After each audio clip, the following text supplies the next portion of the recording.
California is going to come roaring back. That's one of Governor Gavin Newsom's favorite mantras as he rolls out his new California recovery plan. And there is data to support his optimism. Above all else, after a year-long pandemic, California's COVID-19 test positivity rate is lower than it has ever been, at just 8%. On Tuesday, there were only 8 fatalities related to the virus recorded in the state.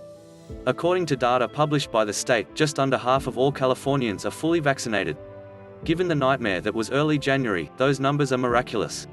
Newsom has also touted improved economic numbers, including the fact that the state created 101,800 new jobs in April.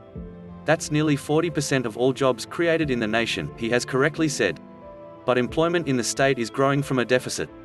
In March and April of 2020 alone, 714,800 California jobs were lost. That's 14% of the state's current labor force put out of work in 60 days. At one point last year, Newsom estimated that the real unemployment rate was north of 20%. California has clawed its way back to 8.1% unemployment.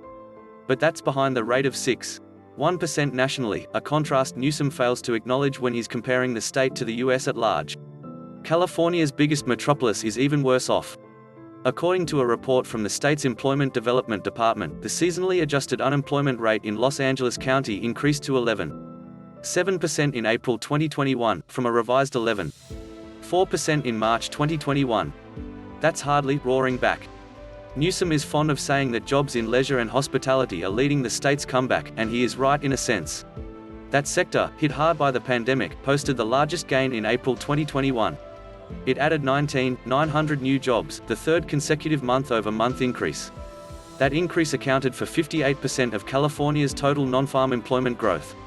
According to that state ed report, growth was spread across both accommodation and food services, up 14,800, and arts, entertainment, and recreation, up 5,100. Not all sectors fared as well. Many of the better-paying non-college jobs were hit last month. Trade, transportation, and utilities, down 4,500 jobs, declined the most of any sector, said the report, with transportation, warehousing, and utilities leading the loss in the sector, down 2,500. Those were followed by losses in retail trade, down 1,200, and wholesale trade, down 800. Californians in those sectors are among the most vulnerable to the confluence of the state's other most pressing economic issues, housing costs and homelessness. According to the LA Times on Tuesday, Southern California home prices hit an all-time high last month, a trend driven by low housing supply.